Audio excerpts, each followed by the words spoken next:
vamos a continuar. Vamos a ver ahora el trauma de retroperitoneo.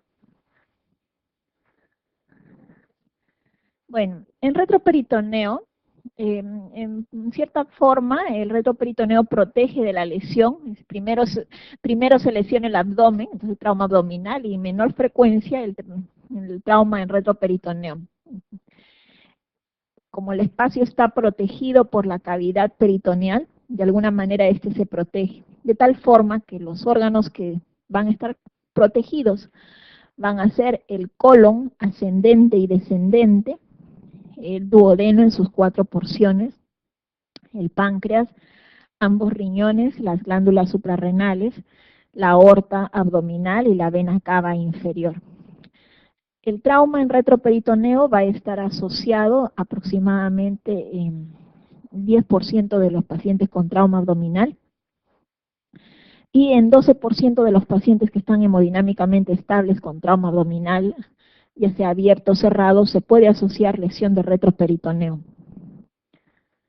El mejor estudio para evaluar el trauma retroperitoneal es la tomografía abdominopélvica, mejor aún si es una tomografía helicoidal multicorte, porque en estos casos tanto la ECOFAS como el lavado peritoneal diagnóstico no van a dar un buen diagnóstico del retroperitoneo.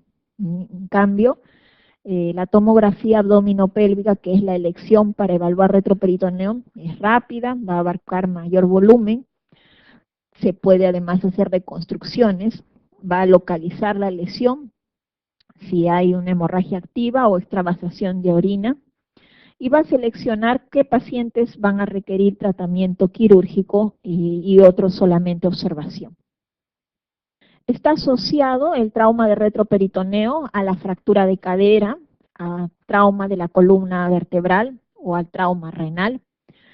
En algunos casos, esta cavidad peritoneal va a contener el hematoma, y en ese caso, cuando está contenido y el paciente esté estable, se prefiere tratamiento médico de observación y está contraindicado en un gran hematoma retroperitoneal, pero paciente hemodinámicamente estable, es mejor observar y manejo médico, porque al abrir el retroperitoneo, el paciente puede generarse severa hipotensión, entonces hasta cierto punto está contraindicado la cirugía.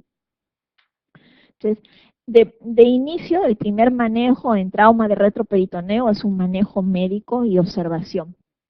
Incluso en sangrado activo, la mejor indicación es la embolización.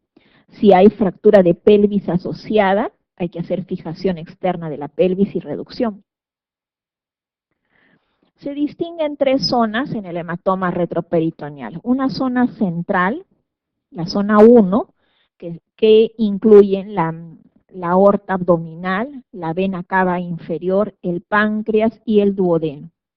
En la zona 2 tenemos ambos riñones y ambos glándulas suprarrenales. En la zona 3, que se le llama la zona vascular, es la zona pélvica y de grandes vasos, aquí se encuentran los ilíacos, puede haber lesión asociada de los ilíacos o asociado a fractura pélvica. Entonces, tenemos la clínica en el hematoma retroperitoneal, va a ser una anemia aguda asociada a otras lesiones. El mejor diagnóstico, la mejor imagen va a ser la tomografía abdominopélvica. Ya dije, en estos casos, el lavado peritoneal diagnóstica y la ecografía no va a tener ningún lugar. En la zona 1, dijimos, la zona 1 es la zona central de la vena cava inferior, la aorta, páncreas y duodeno. Dependiendo de la hemodinamia, hay que ver si es que hay que explorar o no.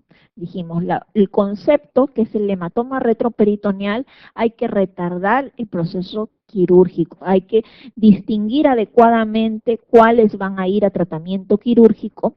La mayoría de ellos van a requerir solamente observación y manejo médico. La zona 2 es la zona de los riñones. Hay que evaluar si hay una lesión urinaria, si hay extravasación de orina. Si no, si hay un hematoma, hematoma que esté estable, como en este caso, en un gran hematoma en riñón izquierdo, hay que observar. Y la zona 3, que es la zona vascular y la zona pélvica, se asocia a fractura pélvica y puede estar asociado a daño de las ilíacas. En esos casos, si hay una ruptura importante de los vasos ilíacos, puede ser necesario una sutura vascular con parche de teflón, un teflón para reparar una sutura vascular de la arteria ilíaca. Cuando solamente se trata de una fractura de cadera, lo mejor es la estabilización. Y si el sangrado es pequeño a nivel de los vasos ilíacos, la embolización puede ser el tratamiento. Entonces, la zona 3, que es la zona pélvica donde tenemos los vasos ilíacos, hay que explorar si el trauma es penetrante. Si es fractura de pelvis, lo mejor es estabilizar la fractura pélvica y mediante una arteriografía se puede hacer una embolización.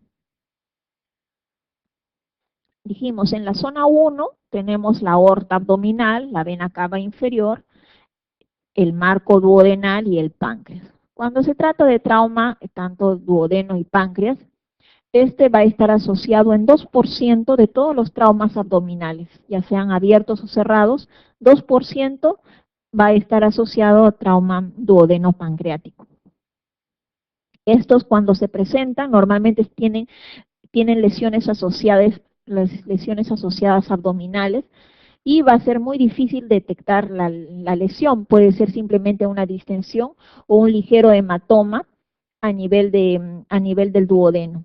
En este caso, nuevamente, la tomografía es la que va a permitir diferenciar lesiones pequeñas de hematomas duodenales que pueden curar o cerrar espontáneamente de aquellas perforaciones duodenales que van a requerir tratamiento quirúrgico.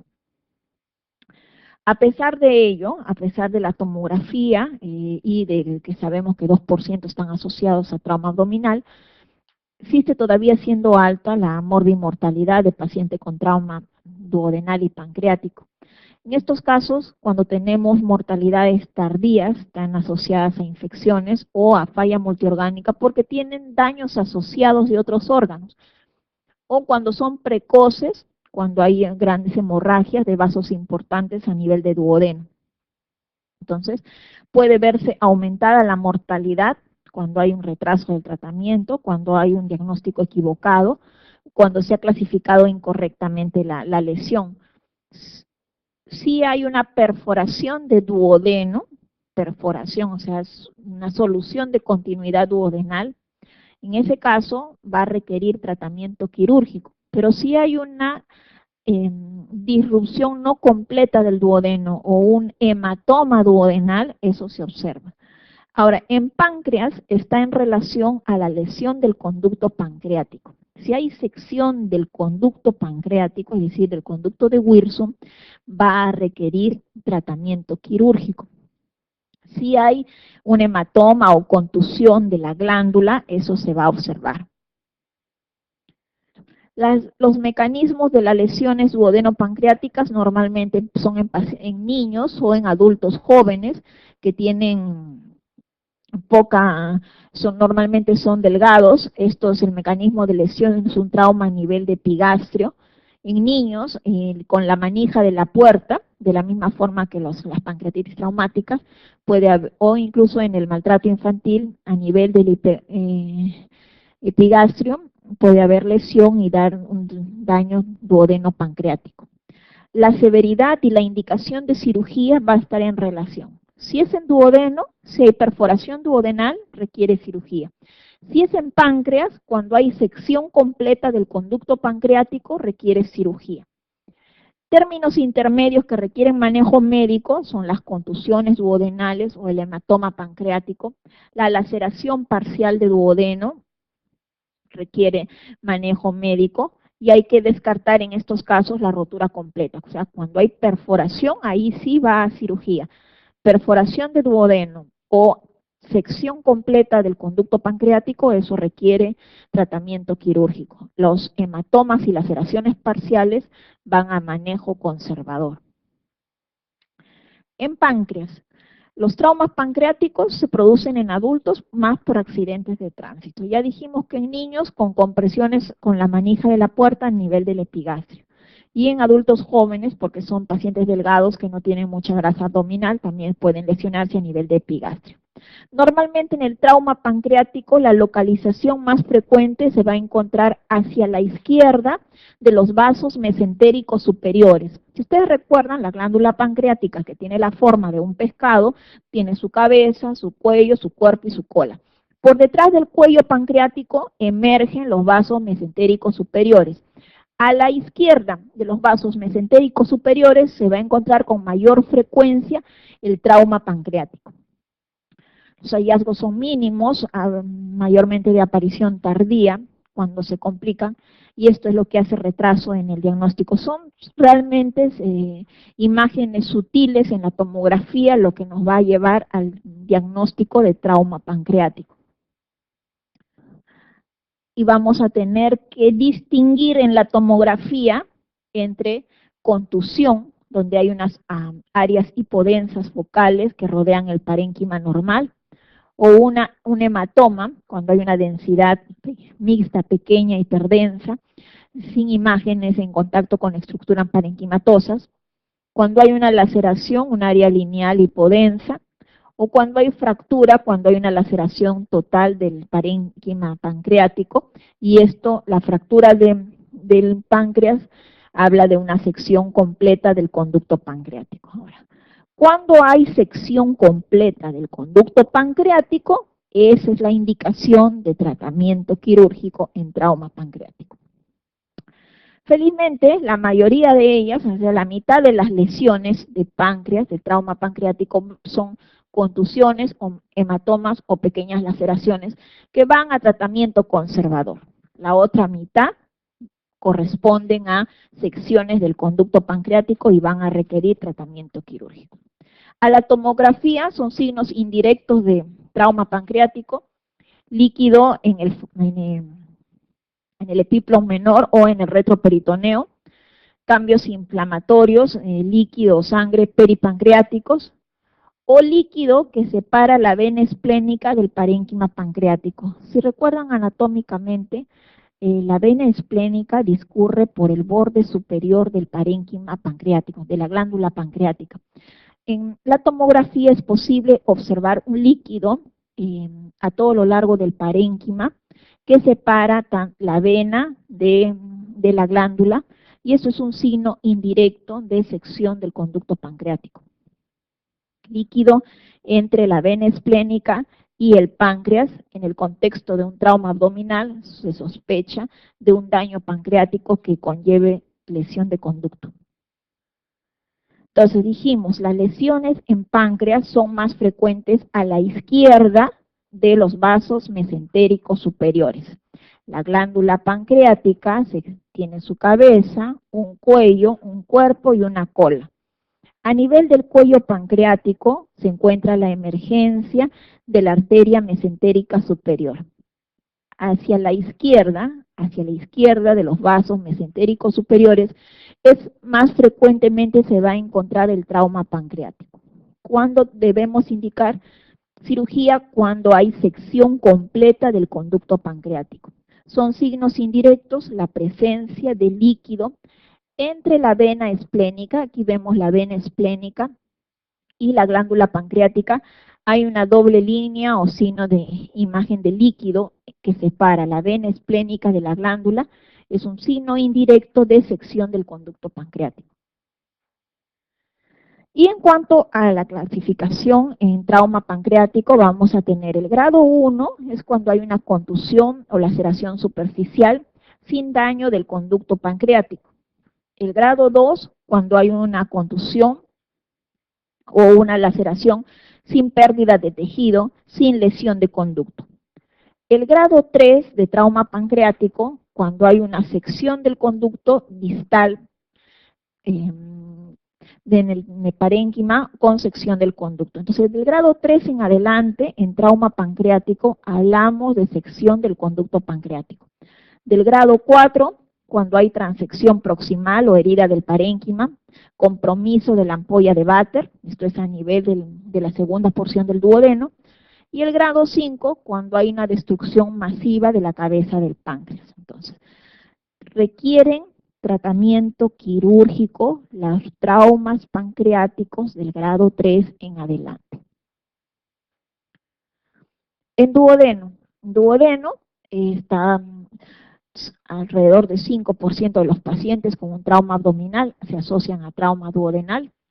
Como en todas las lesiones de retroperitoneo, es la tomografía la mejor imagen para llegar al diagnóstico de trauma duodenal.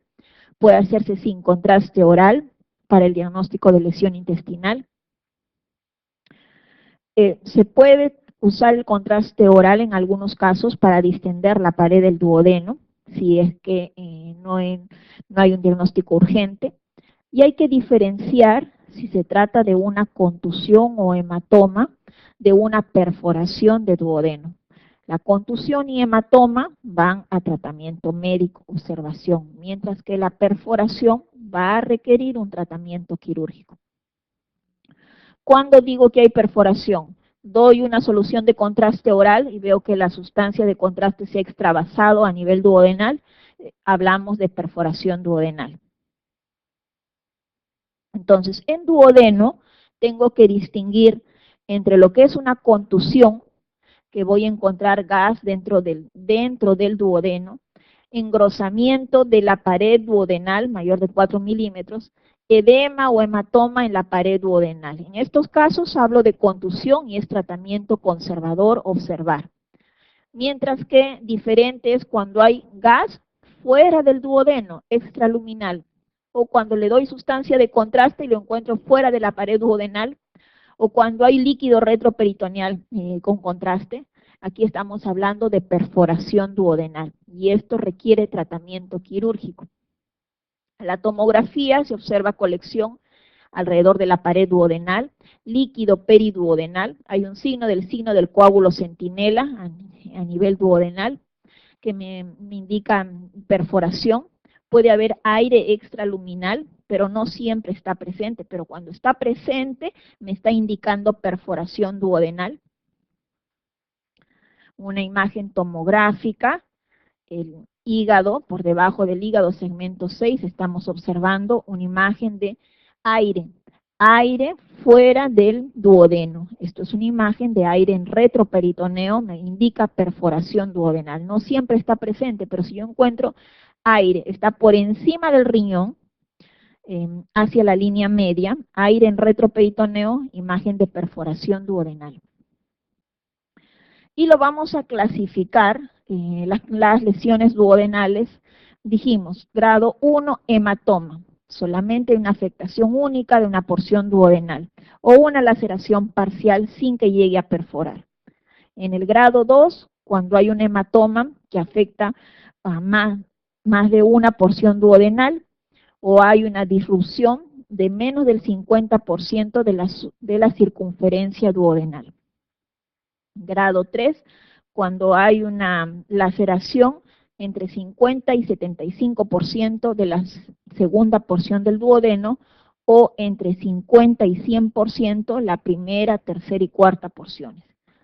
En el grado 5, cuando hay una laceración de más de 75% de la circunferencia de la segunda porción duodenal, puede haber afectación de la ampolla de Vater o de la porción distal del colédoco. En el grado 5, cuando hay una laceración masiva duodeno-pancreática, o vascular, cuando hay devascularización de duodeno. Entonces, el grado 1 de la lesión de duodeno se observa. Es un hematoma y laceración sin perforación.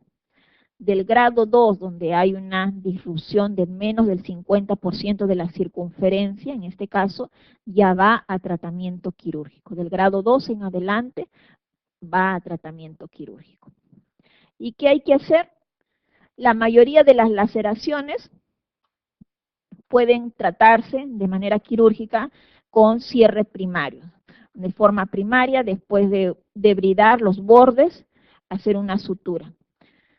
Las laceraciones que son de tamaño menos del 50% de la circunferencia, hacer una duodenografía. Normalmente las lesiones en duodeno siguen el eje duodenal, o sea, son longitudinales al duodeno. En este caso, cuando uno hace la duodenografía, debe hacer la sutura de manera transversal para evitar las estenosis duodenales. Además, en la zona de la rafía hay que colocar un drenaje tubular, de preferencia si es un drenaje aspirativo. Entonces, cuando hay lesión, esto por ejemplo es una disrupción menos del 50% del órgano, de la circunferencia del órgano, sigue el eje del duodeno. En este caso lo que se hace es una duodenorrafía, es una lesión grado 2, se hace una duodenorrafía en sentido transverso. Si la lesión normalmente es longitudinal, la curación, la rafía debe hacerse de manera transversa para evitar las estenosis. Colocar drenajes. Si la lesión son de grado 3 en adelante, disrupción de más del 50% de la circunferencia a nivel de la segunda porción, o que incluye la ampolla de Vater, o que hay una laceración duodeno-pancreática importante, en ese caso se habla de exclusión duodenal. Hay que hacer una gastroyeyunostomía, o sea, ascender un asa yeyunal, gastroyeyunostomía, colocar un dren a nivel de la vía biliar, un dren de Kerr a nivel de la vía biliar, hacer una duodenostomía, cerrar el píloro y cerrar a nivel de la tercera porción del duodeno, o sea, excluir la laceración duodenal y además de drenajes tubulares. A esto se llama exclusión duodenal. Drenaje biliar, gastroyeyunostomía, duodenostomía, cierre del muñón duodenal. Veamos ahora las complicaciones de las heridas. Las heridas operatorias se pueden complicar con un seroma, con la formación de un hematoma, infección de sitio quirúrgico, y cuando hay una infección en la cronicidad esto va a ir a la eventración, o en la forma aguda puede ir a la evisceración, pueden formarse granulomas o incluso pueden haber fístulas intestinales. La infección normalmente va como definición, se habla de infección de sitio quirúrgico cuando ocurre dentro de los 30 días de realizada una cirugía, o cuando hablamos de una cirugía vascular en la cual se ha colocado un implante, cuando ocurre dentro del año de realizado la cirugía. La infección de sitio quirúrgico va a tener como variables, va a depender de cirujano a cirujano, esto es decir, depende de la técnica quirúrgica. Varía de hospital en hospital y eso también está en relación a la técnica quirúrgica. Varía de procedimiento quirúrgico a otro, es decir, si se ingresa a un tracto digestivo o un tracto contaminado o no se ingresa a un tracto contaminado. Y también depende de paciente a paciente, porque hay pacientes con comorbilidad que tienen inmunosupresión, entonces crónicamente enfermos, que estos pacientes van a tener mayor riesgo de infecciones de sitio quirúrgico de aquellos que no tienen otra comorbilidad. La incidencia va a variar desde 2 a 5% en pacientes con heridas limpias hasta más de 20% en pacientes con grandes cirugías intraabdominales o múltiples cirugías, o más de 60% en pacientes de la UCI, que multioperados en UCI. Esto va a incrementar el riesgo de readmisión al paciente más de 5 veces y incrementa 2 veces más el riesgo de mortalidad. De acuerdo al tipo de cirugía que se va a realizar, el riesgo de contaminación de la herida quirúrgica va a ser de la siguiente forma: se va a clasificar en una herida limpia, limpia contaminada, contaminada o sucia. Es una herida limpia aquella herida programada, aquella cirugía programada en la cual no se ingresa a ningún tracto digestivo, urinario o bronquial, a algún tracto genital, en la cual la posibilidad o el riesgo de infección no va más allá del 2%. Es una herida limpia contaminada, una herida programada, sin proceso inflamatorio, en la cual se ingresa a un tracto digestivo, biliar, urinario, genital. Ejemplo, La colecistectomía de una colecistitis crónica calculosa, no hay un proceso inflamatorio agudo, pero sí se está ingresando a un tracto biliar. Es una herida contaminada cuando hay un proceso inflamatorio, eh, se está ingresando a un tracto ya sea digestivo o un tracto contaminado, un tracto biliar o un tracto genital. Es una herida abierta, fresca o accidentalmente, entonces va a incrementarse el riesgo de contaminación. Y es una herida sucia cuando tenemos traumatismo pasado los 4 horas de producido el accidente, o cuando son pacientes multioperados, o cuando se realizan drenajes posquirúrgicos. Entonces, nuevamente, es limpia cuando no hay inflamación. Es una herida, es una cirugía electiva, es un cierre primario y no se ingresa ninguna cavidad. Limpia contaminada es una herida en la cual está programada, no, no, hay, no hay un proceso inflamatorio, puede haber una fuga o rotura mínima de la técnica estéril, en estos casos una limpia contaminada, no hay un proceso inflamatorio. Es una herida contaminada cuando hay inflamación, pero no es purulenta, es una inflamación, por ejemplo, en los casos de un cuadro agudo abdominal, rotura importante de la técnica cuando hay escurrimiento a partir de un tracto con una víscera hueca, o cuando hay un trauma penetrante menos de 4 horas. Es sucia cuando este mismo trauma tiene más de 4 horas, o los multioperados, las peritonitis terciarias, o los drenajes de abscesos intraabdominales, son heridas sucias. Y en cirugías, hablamos, son limpias las cirugías de pared, las hernias no complicadas, es cirugía limpia, la cirugía cardíaca, la cirugía vascular, las de cabeza y cuello, incluyendo la de tiroides, la cirugía de mama, las oftalmológicas, las neuroquirúrgicas, las ortopédicas y no las traumatológicas, las cirugías de ortopedia, de correcciones ortopédicas, las laparotomías para toma de muestras por oncológicas. Estas son heridas limpias. Son limpias contaminadas, por ejemplo, la gastrectomía por cáncer gástrico o por una úlcera benigna, pancreatectomía por quistes o tumores, la colecistectomía de la colelitiasis, hemorroidectomía, nefrectomía, la histerectomía, las cesáreas programadas, la prostatectomía y las toracotomías. Se ingresa a un tracto, pero no hay un proceso inflamatorio. Una excepción en este caso viene a ser las apendicitis agudas no complicadas congestivas. La apendicitis congestiva, siendo un proceso inflamatorio, podríamos decir es una contaminada, pero la apendicitis congestiva no complicada se considera limpia contaminada. Las son contaminadas, la colecistitis aguda, un piocolecisto, las apendicitis agudas, flemonosas, que no tienen perforación ni gangrena, las urológicas con orina infectada, la fractura expuesta a menos de 4 horas, y son sucias las apendicitis con peritonitis con perforación, la fractura expuesta más de 4 horas, las peritonitis secundarias o incluso terciarias, y los drenajes de abscesos intraabdominales. Durante la intervención quirúrgica de un paciente de 13 años de edad por apendicitis aguda congestiva, incidentalmente se produce una perforación mínima de colon. ¿Cómo se clasifica la herida quirúrgica? Sucia, contaminada, contaminada, limpia, sucia o limpia, contaminada. ¿Cuál? ¿Sucia? ¿Cuál? ¿Sucia, limpia? ¿Limpia, sucia?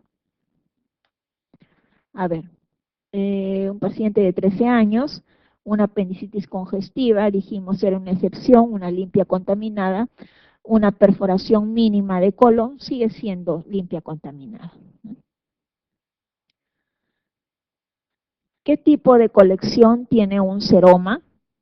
Seroma, serosa, linfática, intestinal, purulenta o hemática. es una colección de tipo linfática, ¿no? Una herida traumática que ocurre hace más de 4 a 6 horas se considera que está sucia. Ok, esa herida está sucia, está mal, está sucia. Seroma es la acumulación de grasa líquida, suero y linfa en un área del cuerpo en donde, donde se ha producido un traumatismo o se ha practicado una cirugía, usualmente por debajo de la herida quirúrgica reciente. Es una complicación benigna y frecuente, se manifiesta como una tumefacción de la piel circunscrita, que hay dolor a la presión y salida de líquido. Las complicaciones posoperatorias. Bien. Las complicaciones posoperatorias se definen como cualquier alteración respecto al curso previsto de una respuesta local y sistémica en paciente quirúrgico. Puede ser tanto a nivel abdominal, posquirúrgico abdominal, como a nivel extraabdominal. Entonces, dentro de las complicaciones tenemos que aquellas que son secundarias a la enfermedad primaria, aquellas que son secundarias a la intervención quirúrgica, por ejemplo, se opera de una colelab y termina en un hematoma subcapsular, o secundarias a otros factores no relacionados, paciente termina con una neumonía intrahospitalaria, secundarias a enfermedad primaria, la colelitiasis, que termina en coledocolitiasis inadvertida y termina en coledocolitiasis residual.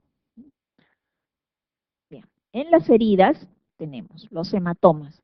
El hematoma en las heridas va a estar relacionado al uso de aspirinas o heparinas de bajo peso molecular o coagulopatías preexistentes, pacientes hipertensos con tos crónica en el posoperatorio inmediato. A la clínica vamos a encontrar un edema y cambios de coloración en la herida. O puede ser el seroma que acabamos de mencionar. Esto va a estar presente cuando hay una gran sección de conductos linfáticos, donde ocurre, por ejemplo, en los casos de colgajos. Cirugía de colgajos está asociado a gran cantidad de seroma. Hay dehiscencias cuando se va a asociar a un 3% de los procedimientos quirúrgicos, y en estos casos vamos a observar evisceraciones de la pared. ¿Qué hay que hacer? En un hematoma, si es pequeño se puede solo observar, pero si el hematoma es grande y da cuadro clínico, dolor, hay que debridar el hematoma y nuevo cierre de la herida. En el seroma, y hay que hacer un drenaje del seroma y una revisión quirúrgica, y en la dehiscencia y cura quirúrgica de la dehiscencia de la herida. Quimosis, aquí después de una cirugía laparoscópica, hay quimosis periumbilical. Esto normalmente está asociado a cuadros de coagulopatía o el uso de AINES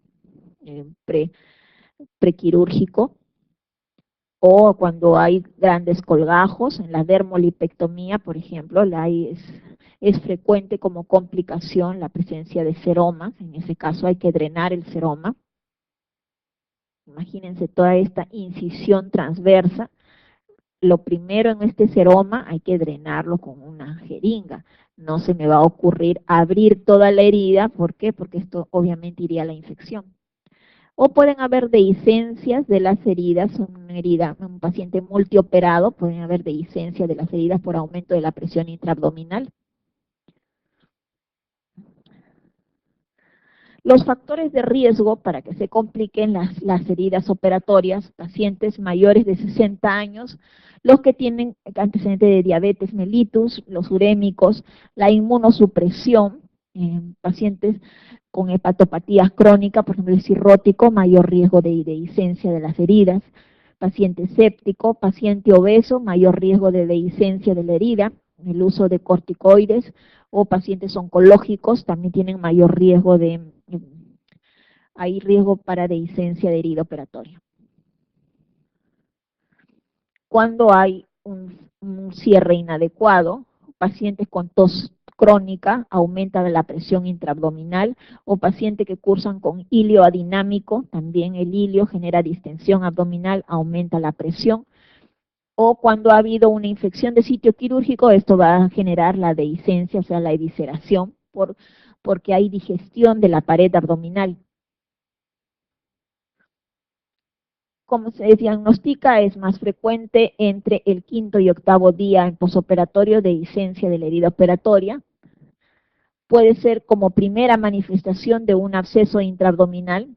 Si yo encuentro un paciente con evisceración, debo de pensar que no solamente se trata de una evisceración, sino que lo primero que hay que descartar es que haya un proceso intraabdominal, como una colección intraabdominal, un absceso intraabdominal, que está generando un hilio adinámico, y consecuencia del hilio adinámico genera distensión y hay dehiscencia de la herida operatoria. Entonces, ante una dehiscencia de herida operatoria, yo debo de descartar que esto está asociado a un proceso intraabdominal inflamatorio, ¿no? Puede haber salida de líquido cero sanguinolento, una coloración rojiza grosella, es característica de la dehiscencia de herida operatoria. Como dije, tos, antecedente de tos crónica o náuseas, el aumento de la presión intraabdominal puede generar la evisceración. El tratamiento puede hacer si es pequeño con irrigaciones, si hay infección de herida operatoria asociada, hay que hacer debridaciones, limpieza quirúrgica, tratamiento antibiótico y programar nuevo cierre de la herida operatoria. Ahora, por órganos no solamente pueden haber manifestaciones intraabdominales, sino también manifestaciones extraabdominales. Y por órganos y sistema, la principal complicación posoperatoria son las complicaciones de tipo respiratorias. Dentro de las respiratorias, a la cabeza la atelectasia, seguida por las neumonías aspirativas y después las neumonías por intrahospitalarias. Bien. Por órganos, primero las respiratorias, pero también hay complicaciones de tipo cardíacas, las arritmias peritoneales, gastrointestinales, hepáticas, insuficiencias hepáticas o incluso urinarias. Las complicaciones respiratorias por órgano son las más frecuentes posoperatorias. Son la segunda causa de morbilidad posoperatoria y son más frecuentes en los mayores de 60 años. Más frecuente en la cirugía, obviamente, las torácicas, las de hemiabdomen superior, las cirugías de emergencia. Menos frecuentes en las pélvicas, las de cabeza y cuello y las de miembros inferiores. Dentro de las complicaciones respiratorias, que por órganos son las más frecuentes, dentro de ellas las más frecuentes es la atelectasia. Son el 25% de las complicaciones pulmonares posoperatorias. Estas se presentan como fiebre de las 24 a 48 horas, se autolimitan, pueden deberse a causas obstructivas, que haya EPOC, al proceso de intubación, agentes anestésicos o a coágulos, o cuadros no obstructiva por alteraciones en la ventilación-perfusión. Atelectasias pueden ser mínimas, atelectasias mínimas basales, o pueden ser atelectasias masivas, como en este caso, sobre todo asociado a pacientes mayores de 60 años. La clínica, como en cualquier atelectasia, fiebre, taquimia, taquicardia, los estertores diseminados. Hay una disminución de los ruidos respiratorios. Como segunda complicación, la neumonía aspirativa. Esta se produce cuando hay reflujo gastroesofágico o cuando hay un estómago lleno, pacientes con depresión del sistema nervioso central por fármacos o alteración del estado de conciencia, esto sobre todo en pacientes ancianos. Las pacientes embarazadas por aumento de la presión intraabdominal, hay también reflujo y hay broncoaspiraciones, o en cuadros de obstrucción intestinal. Hay que prevenirlo con el ayuno preoperatorio, con la posición del paciente en 30 grados, una intubación endotraqueal cuidadosa y administrar más inentidina antes de la inducción anestésica. El tratamiento, la traqueal, la broncoscopía para eliminar si es que existe además gran cantidad de material sólido, tratamiento antibiótico, hidrocortisona, corticoides y líquidos parenterales. Tercera complicación, las neumonías posoperatorias, que son una complicación más frecuente en quienes mueren después de la cirugía. La mortalidad puede llegar incluso hasta el 40%, el agente causal más común son los bacilos gram negativos. ¿Qué predispone a la neumonía posoperatoria? La presencia de la atelectasia. Un paciente con atelectasia, si bien es cierto una complicación benigna posoperatoria frecuente, hay que prevenir que esta atelectasia no se convierta en neumonía, es por eso que a la atelectasia se le da tratamiento antibiótico. Aspiraciones, aumento de secreciones, el apoyo ventilatorio prolongado, y si son pacientes ancianos, o las infecciones intraabdominales también predisponen a la neumonía intrahospitalaria. La clínica, como en cualquier neumonía, va a ser fiebre, taquipnia, aumento de secreciones y consolidaciones pulmonares. Hay que prevenirlo evitando las atelectasias o tratando las atelectasias. Tratamiento con antibióticos y expectorantes, antibióticos de amplio espectro para tratamiento de infecciones intrahospitalarias. En primer lugar, de las complicaciones serán las respiratorias. Dentro de ellas, la más frecuente, la atelectasia. En segundo lugar, las aspirativas y en tercer lugar, las neumonías intrahospitalarias.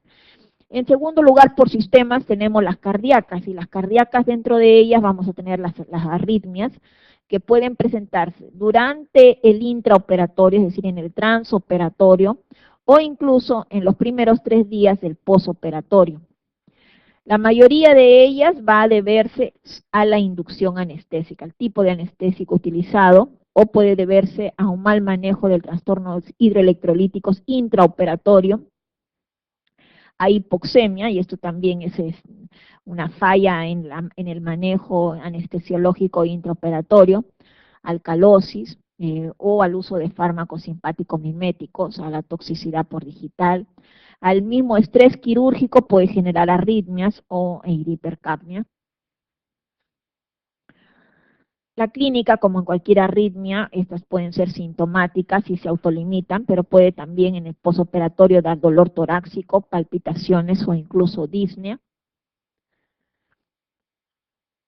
Como segunda complicación cardíaca, los infartos, que pueden ser la mitad de ellos asintomáticos, sobre todo porque se presentan en el transoperatorio.